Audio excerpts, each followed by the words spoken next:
Hello, thank you very much for joining me. I'm Elias Munsha. I'm coming live from Calgary, Alberta, in Canada. Just a few hours ago, look at this world-class team. We've just beaten the champions. So if a team beats a champion, it means it's a double champion. Okay. So Arsenal are the world champions, as far as I'm concerned. Okay.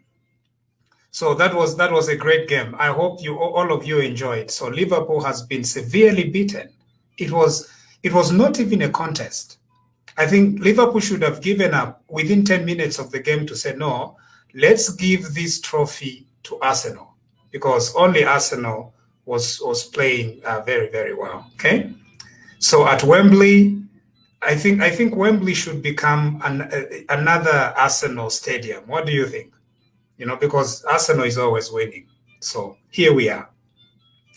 Okay, please spread the word around as much as you can, because today I want to talk to the youth of Zambia. Now, I know that this is about 21:30, and so some of you youths are sleeping, but I would want to invite you to be awake so that we can have a discussion about some of the things that have happened here. The reason why I want to talk to the youth of Zambia is because Zambia has a very long history. And if we miss this history, we are not going to learn the lessons. Very important. We are not going to learn the lessons.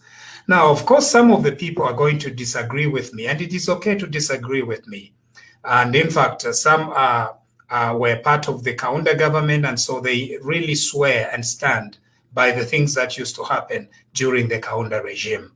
But I want to just give my side of how I understood these things over the years. And most of you, particularly those that were born in the late 80s and early 90s, you may not relate to some of the things that have been happening regarding privatization. So I want to take this opportunity to talk a little bit more about that in order for us to send this message and teach the young people. Now, most of you are very clear about what happened at independence in 1964. To cut a very long story short, in 1964, on 24th October, Zambia became an independent country. It became an independent nation. And the first president of Zambia, of course, was Kenneth Kaunda. At independence, Zambia was what we call a free enterprise country. Free enterprise means that much of the industry were in private hands. Zambia was a democracy in 1964. It was a multi-party democracy in the sense that it had several parties in the country, and Kenneth Kaunda became its first president. However, shortly after independence, Kenneth Kaunda embarked on a program known as Zambianization. Zambianization was basically to transfer the Zambian economy from the hands of foreigners into the hands of Zambians. But it was not just about transferring the economy, it was also about transferring the human resource from foreigners. By foreigners, it meant white people. Moving or kicking out white people so that Zambians, black Zambians, and sometimes other non-black Zambians as well, to become the drivers of the Zambian economy. That system worked to an extent, okay? But it did not work as it was envisaged or as it was planned. There were several issues with that system. Several issues were that, you see, at independence, Kenneth Kaunda wanted to keep the whites so that the whites begin transferring the resources, the know-how, the knowledge, the management experience, until we could have blacks that were equipped enough to be able to run the economy. The fact that you are politically independent does not mean that you have everything in tow and you know everything that is needed. That is what happened in the 60s. However, due to politics, due to the realities of politics, of course, Kaunda tried to accelerate the Zambianization program. Even before we had enough graduates to be able to guide all these industries that was coming, all this opportunity that was coming, before we could train people, those people were needed to become managers and drivers of the industries. I'm not trying to say that that was a wrong program. All I am saying is that the reality was that we may not have been prepared to assume that role of becoming drivers of the industries that were disposed before us. And politics, of course, the need for our economy to transition into black hands was very huge. And so I sympathize with Kenneth Kaunda and a group of his ministers who felt that they needed to do what they had to do to begin bringing visibility of black people into the industry. However, something else happened. The 60s were very difficult for politics in Zambia. The reason was due to what is known as tribalism. Now, you think that tribalism is something very new. No, even in the 60s, Kaunda was also struggling with tribalism. So Kenneth Kaunda thought that the best way that he could resolve this problem was to try and ban all other political parties in Zambia and maintain the United National Independence Party as the only party. He felt that when he does that, there's going to be some level of unity in Zambia. He was very concerned that there was a Tonga, Easterner divide, there was a Bemba, Lozi divide, and so he did not want that. Okay, so he then proposed that all other parties are going to be banned and we are going to have only one party in power. Kenneth Kaunda called it the one-party participatory democracy that happened in about 1972. Now, industries in Zambian hands, one-party participatory democracy. The consequence of doing these two things at the same time was dire. The problem was that as you were Zambianizing and as you were moving the country from, as you were Zambianizing and moving the country to a one-party participatory democracy, the role of cadres was going to be much more pronounced than previously. It meant then that for jobs, you are going to look more on party affiliation and faithfulness to the ruling party than academic or professional merit. That is one of the criticisms that we have of the one-party state. Now, we think that the current level of cadres are very bad. But when we look back to the 70s and the 80s, the level of cadreism was pretty strong. Okay? In those days, and in fact, we were under a state of emergency where even in communities, it was the ruling party that was presiding over communities. When you receive a visitor from the village, you needed to notify the chairman of the party that you are visitors from the village. It was a very tightly controlled society. Now, we are not trying to blame Kenneth Kaunda. All that we are trying to do here is to give you a story. And I know there are several other people who have a different story about what used to happen during the Kenneth Kaunda regime. Okay. Now, Zambianization also meant then that all the industries that were in private hands were going to be transitioned so that they become state enterprises. So Kenneth Kaunda bought off all the companies, Lever Brothers, he bought it off. The mining, they bought it off. And all of them became state companies. This is where the term parastatal comes from. They became parastatal companies. Kenneth Kaunda then went on a very ambitious program to industrialize Zambia. In industrializing Zambia, what he meant was that he was going to have a key industries in every province. In Mwinilunga, he had the pineapple processing plant. In Mansa, we had the Mansa batteries, which was mining magnesium and then making batteries. In Livingstone, he assembled a very ambitious program of automotive things. In Mongo, in several parts of the country, he did that. Those were known as parastatal companies. Zesco, and several other state-owned enterprises. However, there are several realities that we needed to face. copper prices in the 70s went down. It added a lot more pressure on the Zambian economy. What else happened? There was war in South Africa and in Zimbabwe, just our neighbor Zimbabwe. We look at Zimbabwe and we think, what a wonderful country it was. But there was war there in the 70s. All these were realities that were putting pressure on the industries in Zambia. But the problem was that because Zambia now had become a one-party participatory democracy, jobs were not based on professional or academic merit. They were now based on party affiliation. Therefore, patronage became a very, very important consideration for appointment into positions. That is what defined the one-party state. Party affiliation. Who were you determined was a higher consideration than the skills that you could bring to the job.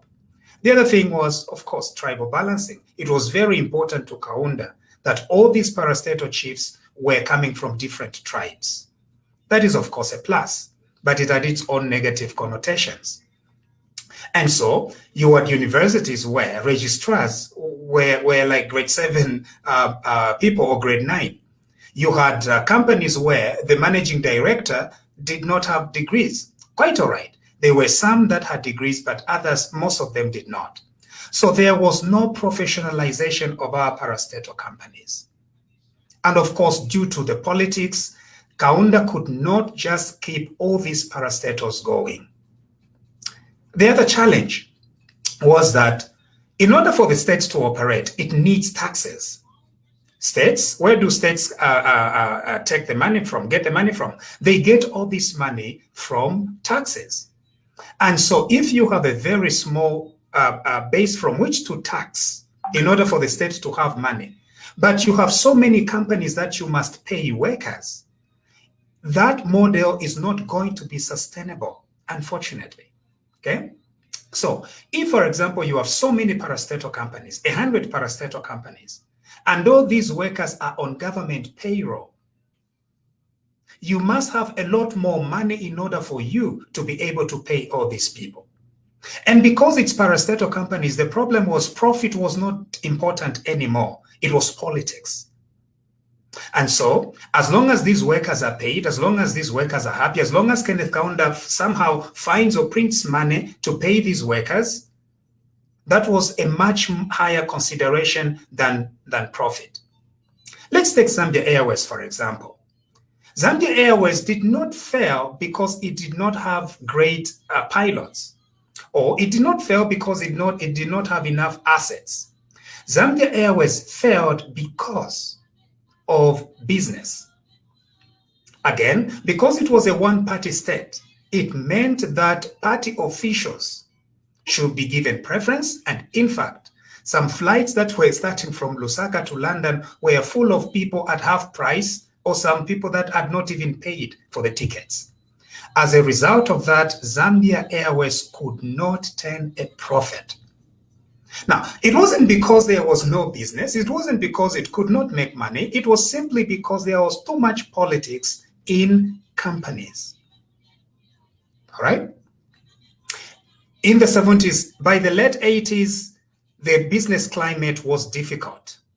Whatever we were producing in Zambia could not be enough to feed ourselves as a country so that we could generate income to pay taxes and sustain an economy.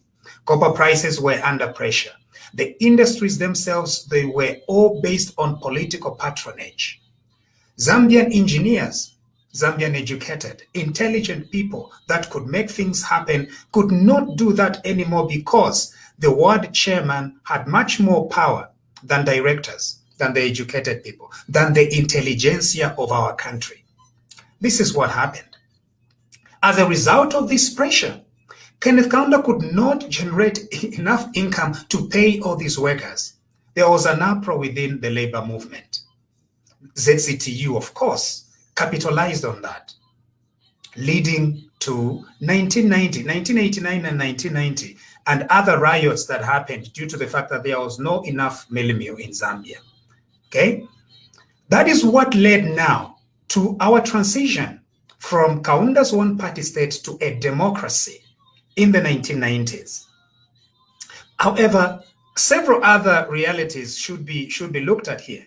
South Africa had just left apartheid. The South African industry was now going to open up. And guess what? South Africa was going to now want to have the ambition of reaching into the SADC region, which means the loss-making industries in Zambia were already at a huge disadvantage. If you were making cooking oil in Ndola, you would be competing with an open South African industry that was making oil cheaply and could deliver to the rest of SADC. Those were some of the pressures. China was also rising. Russia and the USSR, the Soviet bloc, was also collapsing during that time. As a result, a model where the state continues to operate industries in Zambia became unsustainable and unworkable. That is just the reality. There is no way that we were going to keep our industries, Kaunda's parastatal industries in Zambia. The pressure was just too much. That's why after 1991, after Frederick Chiluba won, there was clear consensus that in order to bring Zambia back to prosperity, it was important to privatize these parastatal companies. Now, what does it mean to privatize? It meant that the state was going to get rid of some of these companies and sell them into private hands. The reason why they are being sold into private hands was that those private companies, they begin to capitalize those industries. They begin looking and partnering with other international partners. They begin looking down to Zimbabwe, to South Africa, so that these companies can work together. They begin looking at the international market and international opportunities. That was why they went towards privatization. The mines. Quite all right, the mines were there, and most of them, by late 1990s, because the machinery had not been repaired in a very, very long time, there was need for fresh funds into all those mines. Now, where were all those funds going to come from? Our debt burden was huge, between 5 to 10 billion. Numbers are inconsistent at the moment. So you required a lot of money to capitalize them. Then came the idea of privatization. It was going to be a very difficult and controversial thing to do. The reason why privatization was going to be difficult was that under the Kaunda regime, we were used to having the state become the owner of all these companies. Even if they were making losses, the state would still continue subsidizing those industries. But the model could not work. The model could not work not because we were incapable. The model could not work because of the realities of politics. That's why the same Zambian engineers who have built roads in Botswana, who have been hired in South Africa, who have worked excellently in Namibia, who have done wonders internationally, they could not do it in their own country. The reason was the ward chairman had more power over all these educated professionals. And so what is the biggest problem with the parastatal model? It is the model where politics determine everything else that the parastatals are going to do. Let's take the Zambia Daily Mail, for example, or the Times of Zambia. These two companies are insolvent. They cannot pay their debts. They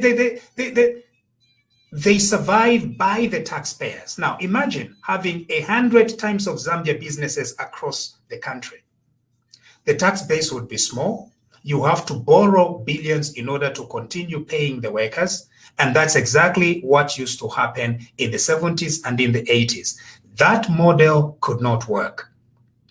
Of course, the second model could be to have parastatals, but divorce the government from these companies. That is the thing that we have failed. We failed under Kaunda. It cannot work. The reason is that politics always wins over businesses. And that's why Frederick Chiluba and his group of magicians, they had to come up with a solution here. The solution was to privatize, to sell most of these companies over into private hands, so that wealth can begin to be generated properly by private hands, so that the state begins doing what? Taxing all these resources. I'm not saying that Chiluba did it very well. There are a lot of lessons that we need to learn about what happened during that time. There is this thing that we think that Chiluba was a very ambitious privatizer. According to Guy Scott, and I do have the Guy Scott book. Let me just get it. This is the Guy Scott book. It's known as Adventures in Zambian Politics, a story in black and white. Somewhere here, Guy Scott actually says that Chiluba was not an ambitious privatizer. He was a very cautious privatizer. So, according to Guy Scott wanted Chiluba to be much more ambitious in his privatization program. And Guy Scott is concerned that Chiluba was not as ambitious. One of the examples that Guy Scott uses is a company known as the Kafue Consortium. The Kafue Consortium. The Kafue Consortium was going to be this super big company that was going to come and invest in our mining industry. Chiluba was not willing to allow them to come in. But Guy Scott feels like the Kafue Consortium should have been allowed to come and invest in Zambia. Anyway, at least from Guy Scott's perspective, and Guy Scott really has no kind words for Chiluba, but at least he paints a picture that Frederick Chiluba was much more cautious, was much more reluctant. But the realities of the day were such that if they did not make the kind of decisions that they made, Zambia was going to continue accruing more debt. And if you have nowhere to borrow, you know what would happen? You will continue printing. And very quickly, the Zambian economy was going to continue the downward spiral of the Kaunda regime. Difficult decisions had to be made. And one of these decisions was to try to take government out of business so that government concentrates on coming up with policies that are going to help our country develop. And that's why they privatized some of the companies. They sold them out. They sold these companies. And in those days, we had great ministers. Emmanuel Kasonde, he was the first finance minister. And we had people like Ronald Penza, very outward and forward-looking entrepreneurs who knew that the answer to the problems that we were having at that time was to try to get politics and the state out of these corporations. To date, the consequences of those decisions are there for us to feel. There are so many people from my father's age who were working for all these companies, and a lot to date have something, it has left a very bitter taste in their mouths. Of course, there was no way that program was going to be done without having a few problems here and there. But they accomplished something. Frederick Chiluba and his government, they accomplished something. What did they accomplish? They managed to reorient the engine of our economy from an economy that looks to the government to an economy that tries to get people to go into business and do business. That by far is the greatest achievement that Frederick Chiluba did and his group of magicians. I call them magicians. For example, we used to have a company known as the United Bus Company of Zambia, UBZ. It was the only company that had the buses to take us to various parts of the country. Frederick Chiluba liquidated that company. After they had liquidated that company, they then liberalized the transport sector. Within a few years, we now had buses moving from town to town. You can look at it and think that was very small, but it was huge. At least the economy can keep going. And most importantly, the state was not going to be determining which UBZ bus is going to be on the road and which UBZ bus is not going to be on the road. The other thing that the Chiluba government did was to sell houses. So all these houses that belonged to the councils, belonged to the government, Chiluba empowered the people of Zambia directly. Some of the houses were being sold for 10,000 kwacha. You know, my big father, Batatam Kalamba, Kuchabanyama, Nabobene became one of the beneficiaries of that. And my cousins, my brothers, and all those, they grew up at least in a house in Kuchabanyama, that they bought from Frederick Chiluba at 10 kwacha. There are some people who got lucky and they bought bigger houses. They bought bigger houses.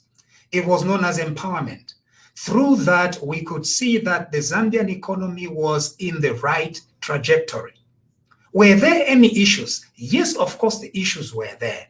Were there some corruption? Some people say Frederick Chiluba was corrupt, but at least the economy opened up. We began competing. We began interacting with South Africans. We began interacting with Zimbabweans. We opened up some parts in agriculture. Okay? Is this something that should have been done better? Of course, there will always be things that are going to be done and wished were done. But at least during that regime, something happened. Now, after Chiluba left power, Levi Mwanawasa came on. During that time, the 2000s, something very important was happening internationally. What was happening was Africans started guilting whites into the debt burden that they had. So the whites were guilty, and as a result of the Jubilee campaign of the year 2000, most of the institutions where Zambia was borrowing money from decided to forgive Zambia's debts. It was in billions of dollars, between $5 to $10 billion. Suddenly, the money that we were owing from Kaunda to Chiluba was now wiped clean as a result of the Jubilee campaigns that were done. As a result of that, Mwanawasa could easily, very, very easily now begin rebuilding this economy. And he did try his best.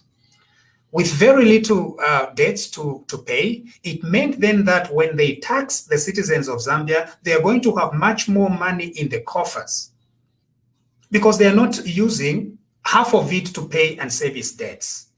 That is how Mwanawasa now managed to at least greatly stabilize our economy. And then he had a very ambitious minister of finance known as Ngandu Magande. Mwanawasa went and fished Ngandu Magande from international multilateral institutions where this great son of the soil was doing his service. Mwanawasa called him and told him, Ngandu Magande, you are going to become Minister of Finance. Ngandu Magande and Mwanawasa, one of the most interesting things with Ngandu Magande and Mwanawasa, when they were working on infrastructure development, they were making it very clear that infrastructure development is going to be directed at sectors that are going to produce for Zambia. That is where Magande was. For example, one of the chiefs told Magande to say, build a road in my chiefdom. Ngandu Magande answered and said, we are not going to build a road in a chiefdom because we want to redirect infrastructure development into sectors that are actually productive. They tried to invest in roads in the urban areas. They tried to invest in infrastructure that is going to help the economy, and they helped stabilize the economy quite a bit. But the effects were still there, beginning from the structural adjustment programs of Chiluba, the privatization and all that. So the pain for Zambians was still there. But while the ordinary Zambians were still feeling pain, the fundamentals of the Zambian economy were doing extremely well. We were on the right trajectory until Mwanawasa, of course, passed away. Rupiah Banda came on. Rupiah Banda's fundamentals were also holding up very well because we did not have that burden of debts anymore. The government was no longer taking care of parastatal companies. So Rupiah Banda could easily concentrate on just building the fundamentals of our economy. They built reserves to about $2.5 billion. When Rupiah Banda was leaving office in 2011, there was about $2.5 billion in the Bank of Zambia from the reserves. Okay? But of course, the pain of the ordinary people was there. People were struggling. They felt like this thing was not working for them. But at least money started appearing in the economy. People, exporters in Zambia and importers in Zambia were busy.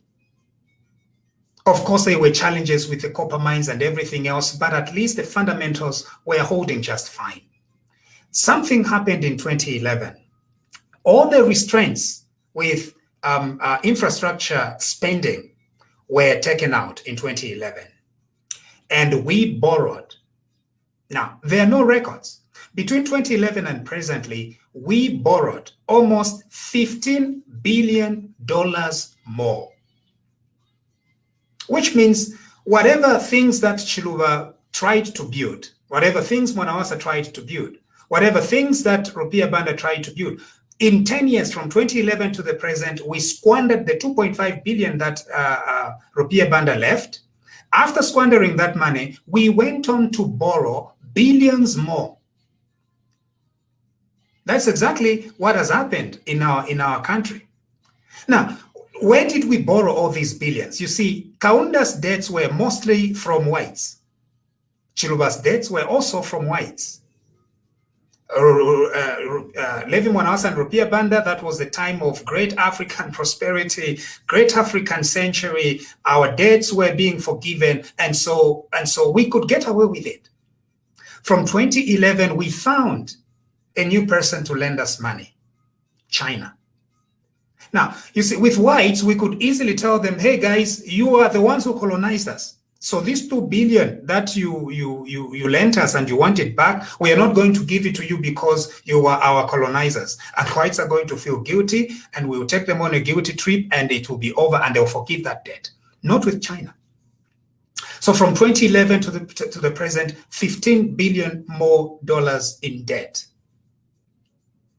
Not only that, what it means when we borrow so heavily as a country, that is just trying to build its economy. The consequences are that we will need more money to begin paying back the money that we are borrowing. There is no way out. You can't even try to renegotiate with any person to say, come on, no. As far as the Chinese are concerned, that's what they do. They give you 2 billion for very huge, useless projects. Let me give you an example of one project. The Kenneth Kaunda International Airport. They gave us how much? Is it $1 billion to build that airport? Of course, almost half of it was stolen, right? So if you are trying to say you are trying to build an economy, how does an airport become a priority? Let's talk about roads. What has happened to the roads? Let's talk about so many other infrastructure projects. This is the problem. You see, I have pens here. Infrastructure development without dealing with the fundamentals of development are useless. It's like having so many pens. If you buy so many pens, but you don't have ink in the pens, there is no development that is going to bring. So they went and have borrowed so many billions of dollars to build white elephants across the country. These white elephants are not going to help with the development of our economy. They are like so many pens that have no ink in them. They're very beautiful to see, but they are basically useless because you can't write with them. If this is just about having so many pens that people are going to be admiring, then let it be. But in order for us to build an economy that brings prosperity to ordinary Zambians, we've got to build on the Chiluba model, build on Mwanawasa's discipline, build on Rupiah Banda's discipline, so that Once those fundamentals are in place, it will become very easy to bring prosperity to our country. But we have concentrated on having all these pens without the fundamentals of the economy. You can build 1,000 hospitals across the country, but if you cannot have enough taxes to pay the nurses, then those hospitals are going to be white elephants. And in no time, what will happen to those hospitals? They are going to be taken by the earth, because the earth reclaims all these buildings. That's why what is important is for a government that is very well disciplined. But unfortunately, what happened after 2011 lacked discipline. Now, there is a lot that can be said about President Sata. Some say that he had very good ideas, because even if he was populist, Sata was quite capitalist. Okay, make no mistake. Many people think that Michael Sata was a very good communist or socialist. No. Michael Sata's ideas were quite populist, but in practice, he was a very, very consummate entrepreneur. Very, very consummate entrepreneur. And so there is this theory that a few years into his presidency, he became sick. And so it was other people that were determining the borrowing and everything. Maybe we can give him a benefit of doubt. But after 2015 and 2016, we went back to China, borrowed more, built a lot of white elephants that have not helped with our economy. Now, something happens. After President Lungu fails to move this economy further, after he builds so many pens without ink, there is no longer money in our economy. We have no reserves. It has all been squandered. We have borrowed so many billions from China, and China is not like Bazungu, which we can guilt into forgiving our debts. It can't work like that.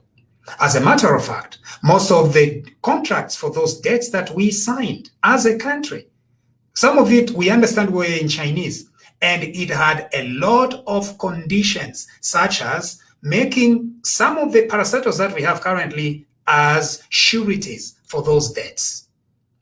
If China wants, they are going to come, and they are going to come for the little remaining parastatals that we have left. That is just the reality. Now, President Lungu has failed. Now, after he fails, he then begins making up things. He wants somebody to blame for his failure. Now, he's not going to blame Chiluba because Chiluba is dead. He's not going to blame Mwanawasa. He's not going to blame Sata. So he comes up with lies and begins directing a blame to someone. Now, I have no issues with PF cadres. PF cadres are my fellow cadres. I'm probably a cadre myself. They are my brothers and they are my sisters. What I say is not directed at PF cadres. It is not directed at my people in Luapula province who overwhelmingly still support the Patriotic Front. My beef is with the leadership of the Patriotic Front, with President Lungu and a group of their leaders who have no regard for the ordinary people of Zambia. Those are the people that I talk about. That is where I direct my anger. Because our country can do better. Our country can do so much. But it is limited because of the limited vision of its leader, its president. A president who was not inspired and built on the success of his predecessors. A president who has gone on to borrow billions and billions of dollars to build pens without ink. And then he takes good pictures of these pens. He says they are so nice, they are so wonderful, but the pens cannot write. You have no money to pay nurses or to pay doctors. It is not enough to just take pictures of the clinic that you built in Shangombo. The clinic in Shangombo only becomes valuable if at all you can send doctors and nurses there to help our people. Years after borrowing, we are still experiencing load shedding. How can we A country that is blessed with natural resources and water, from the Luapula River to the River Chambishi to the Zambezi. How can we, as a country that is so much blessed with all these resources, have no electricity? It does not make sense. And now they're just taking pictures of all these white elephants that they have built. That is where the issue is. Now, the economy is dwindling in Zambia. We have very big fundamental economic issues. They've tried to go to the IMF. The IMF is asking them one simple question. Be transparent about how much money you have borrowed from China. They cannot tell us.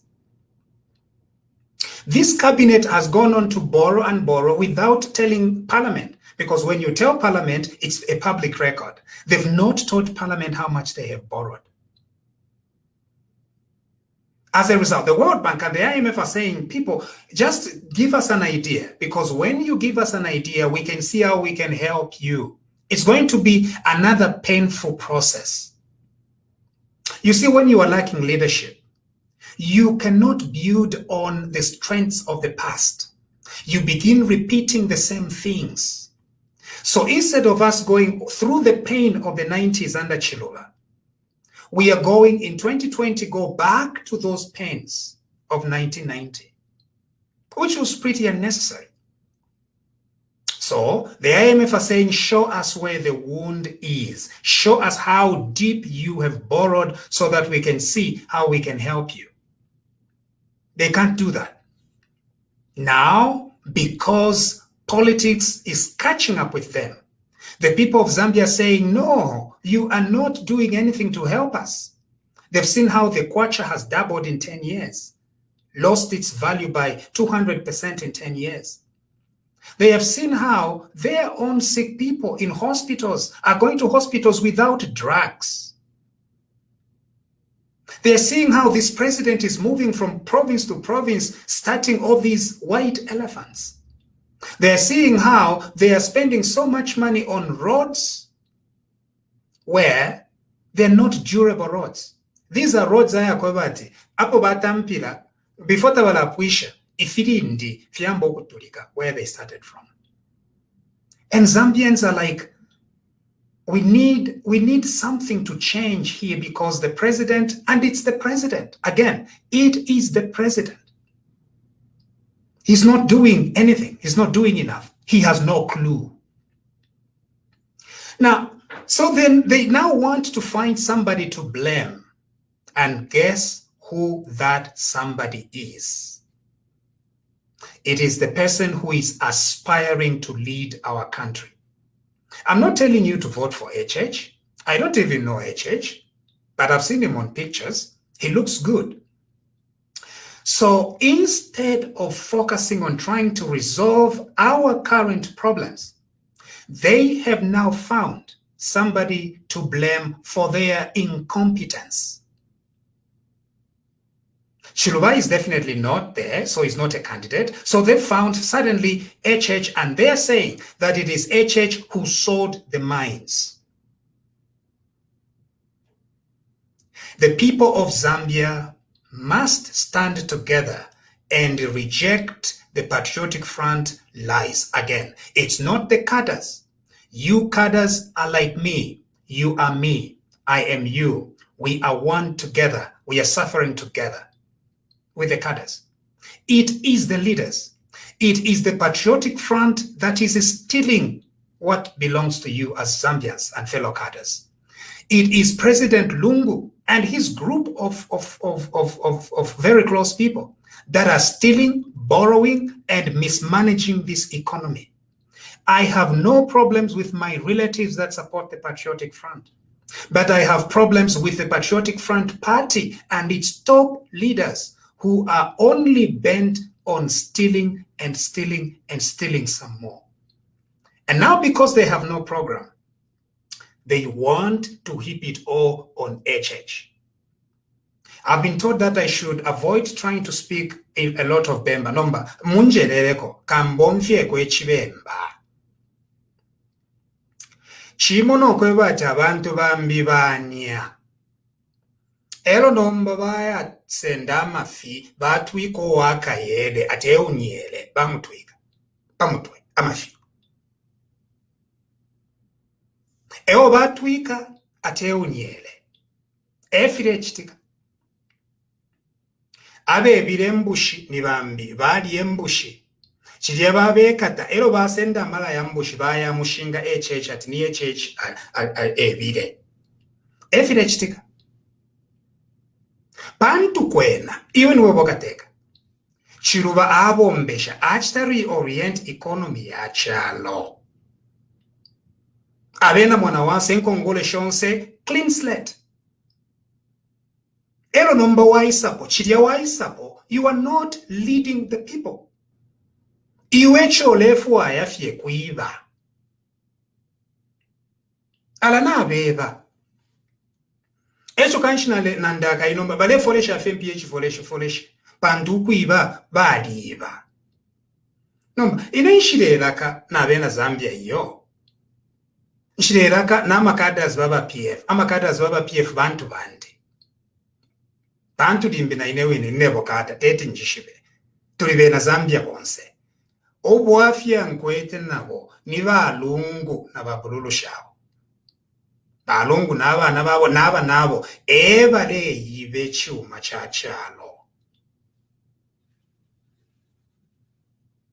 nga kuti twachula shani economy yali isuka bwino inkongole muri mwana wasa bali twerele enkongole abasungu abati let this poor country start afresh tuatampa kono kuchitapyo na reserves rupia banda asha bali basatata tokalande sana tibali tuwere nomba ilio aba balipo nomba kufuayo wakubepesha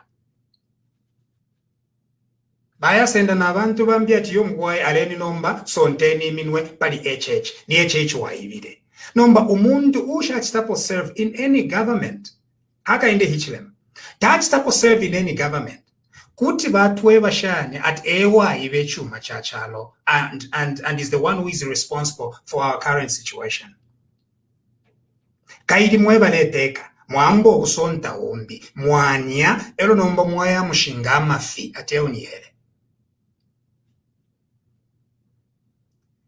na ifwe tusumine muli ubobufi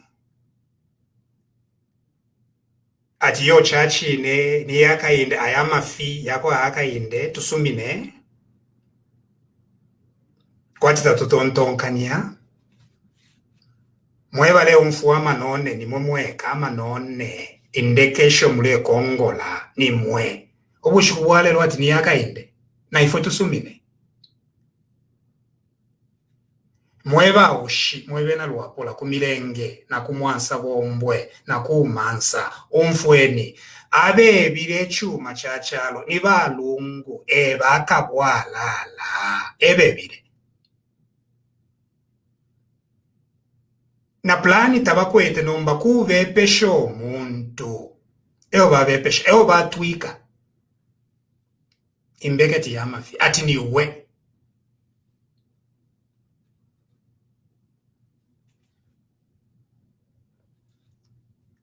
kuti tuwasumi na shani uyuna mayo wapena aya na pa radio aya na leta ne paper efi yabo fi ukweba ati uashitishe echi ni echechi ushekwena ababa mayo bana wako batuntulufe kwino eba aliba minister of finance ilio fimofu mfialeshtiko ushekwena nga jakutira echechi alibapo inonshita ngepo ali apo traffic offense kumongu ya chitike kule bali mulonga ati treason echo kanshita twasumine ubufi kwa Patriotic Front ena na pale wa Patriotic Front shirelanda pama members yo mwema members mulibena Zambia banandi imwe muli banandi nsha mipata iyo mwema kadas nsha mipata nde milandi lako nangu muntuke nde ni mwendela ndirako nde milirira ni mwenderirira nimwende echulira.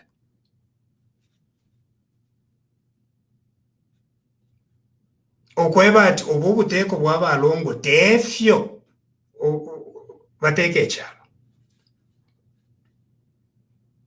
Nomba tuyikale fye ati yo omukwai konkaniye nipo okulaba epesha omuntu ushabapo mu government. Omwine efyo alondolora fye akoba ati ine ndi mutonga ilyo nafyerwe n'eng'ombe. Ero nasapanga ko tupiyo tunono fire nabika mu ng'ombe na mu birimi na muri land. Ero nomba naza sangati ningwina. Bantu mupashitwale fwayo okumona ilyo chirubashitisha efintu fyonse fye. When Chiluba privatize the country, that is the kind of entrepreneurship that we wanted to see. And we see it in Mr. Hichilema. He took the little money that he made out of it. And it was not only Hichilema who was working in those days. Several law firms, Kanyebe. In Zambia, Zambian lawyers were about 200 or 300 at that time. There was no business law in Zambia. The reason was there were no industries in Zambia that were in private hands. There was no business law. The first business law firm in Zambia is Corpus. Iyatampire n'omwana wa Elias Chipimo.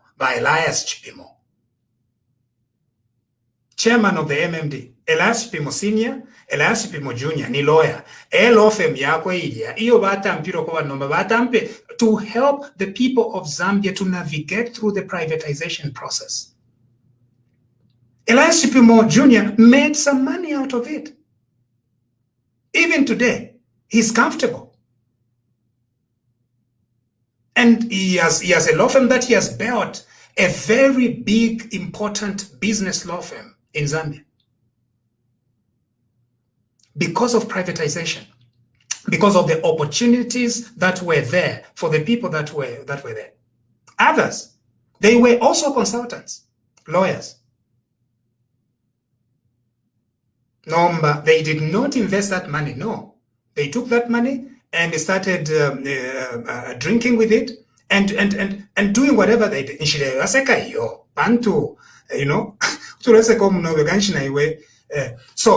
So they took that money and they spent it. That's what I read from the NDC. I don't know, but the NDC are saying that Balungu Nabobene was one of the consultants during that time.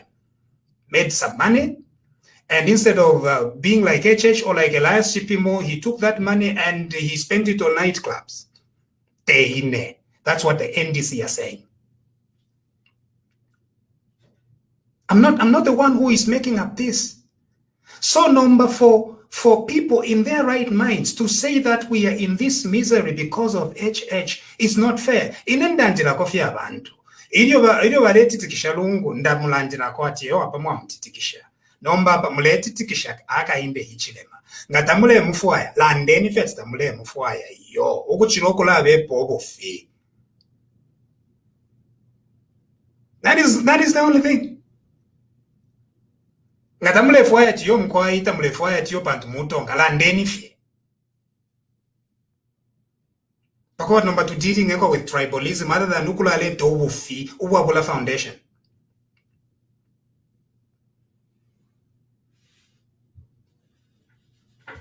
Which other people made money during privatization? A lot of professionals. During privatization, what it meant was that there was going to be professionalization.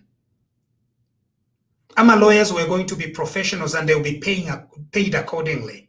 Ama accountants, they'll be professionals. They'll be paid accordingly. Takwaliat, you are just an accountant of a company because you belong to the ruling party. No, they sent all these people back to school. That is what happened during the privatization. The administrative state started to grow and expanding. NAPSA was established. Workers' Compensation Board was established. Several other agencies of the state started growing and developing. And Zambia suddenly started seeing at least some level of prosperity. There was still some suffering, true. I grew up in Chiwempala in the 90s. I saw with my very own eyes the kind of struggle that we had to go through.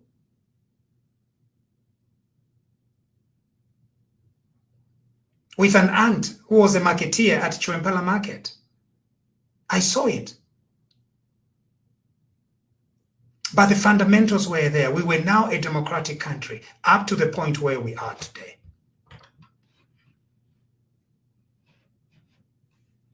Okay?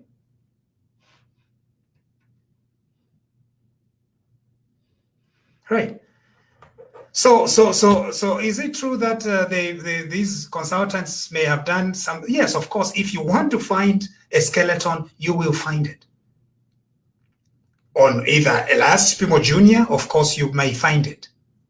I don't know. On Edgar Lungu, of course, you may find it because he was one of the consultants or one of the lawyers who was acting for some of these companies. On HH, I don't know. You can find it. Number because of all this, what happened in the 90s, no.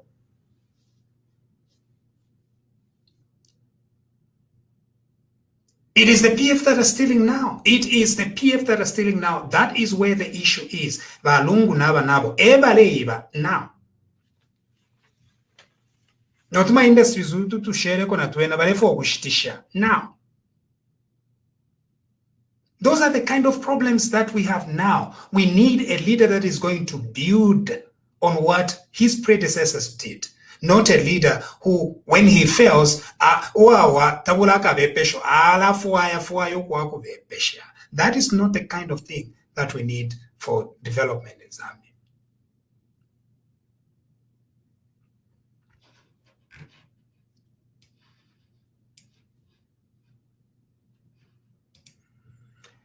In what capacity can a private citizen? Of course, it's a lie. Ebet Biliga, it's a lie. Of course, that's exactly what they've done, and now they're using this woman. And forgive my language, she is saying some very useless and divisive things. That's what exactly she's doing. She was part of the Chiluba administration. Of all the people, she is the one that is at least blessed with good age because she was only in her 30s when she was becoming minister. So by now she needs to show some level of maturity and give us an idea of how best we can resolve our economic situation. She has not benefited from all that. She begins shifting blame. This is the problem that we have. If a person with a senior position like Edith Nawakwi can begin making up lies and shifting blame, because once she says, because everybody is going to believe that, no, she's somebody everybody looks up to, and they'll begin thinking that what she's saying is true when it's not. Now, some of you are saying, but why should it be an issue? It is an issue because our country cannot afford to repeat the same mistakes over and over and over and over. There comes a time at which we must say no to the lies. And we must say it with a lot of passion and emotion and sense. Because Edith Nawakwi, a minister, should be saying we were on the right trajectory. The wealth we are seeing in Elias Chipimo Jr., the wealth we are seeing in all these privatized companies, the wealth we are seeing in Akainde Hichilema, the wealth we are seeing in all these people that bought these companies is right. What we need is to make a much more fair and just society. We need to learn lessons from all these business people. What worked, what did not work. That is the kind of confidence that we need to have. If Honorable Nawakwi wants to be and continues to be a politician, she has a prerogative to do that. But one thing she cannot do is to lie and pee on Chiluba's legacy. That we are not going to allow. Ukusundira pali legacy ya kwa Chiluba. That we are not going to allow. Chiluba had his own weaknesses.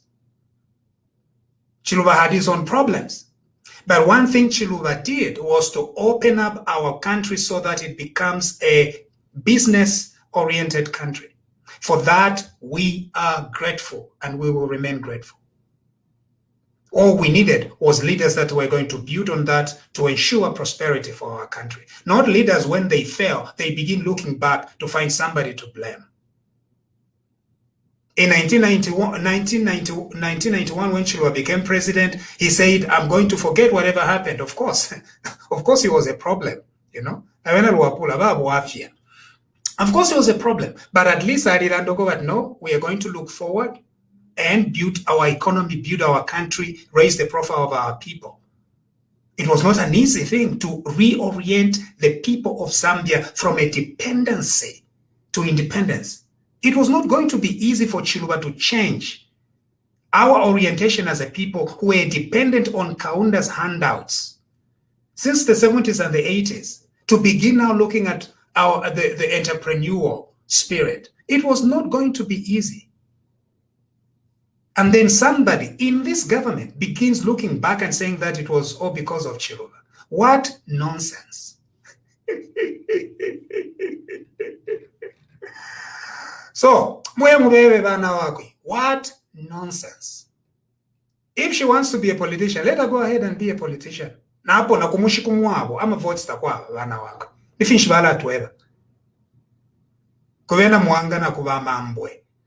she did not get any votes there. Who voted for her?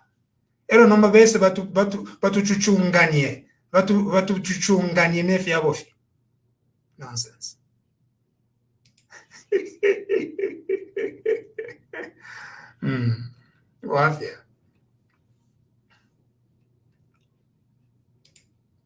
That's the it's true. Okay. Anyone wants to say something? We've been talking for about an hour.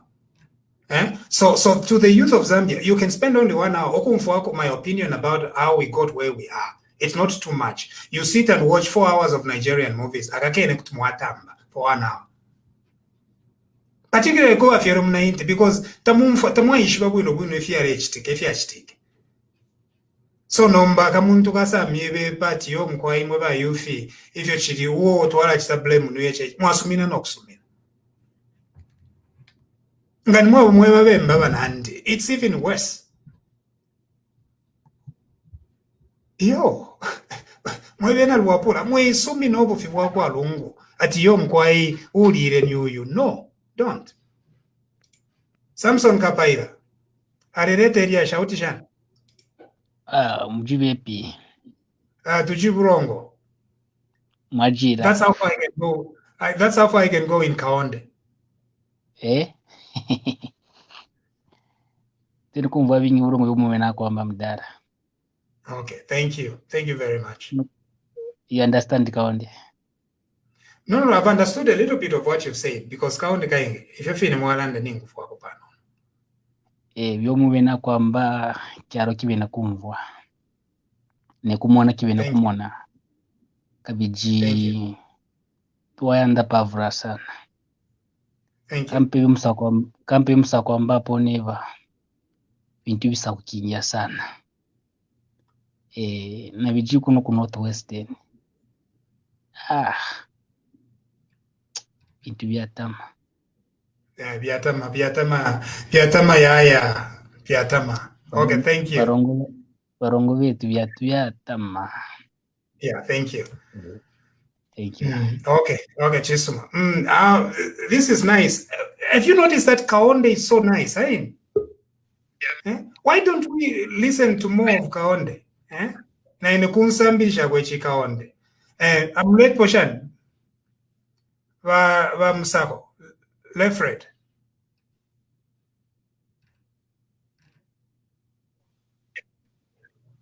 Okay, I think Lefred is not there.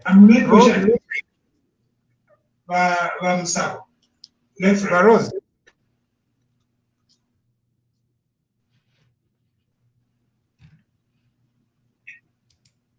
Okay, Lefred is not there. All right,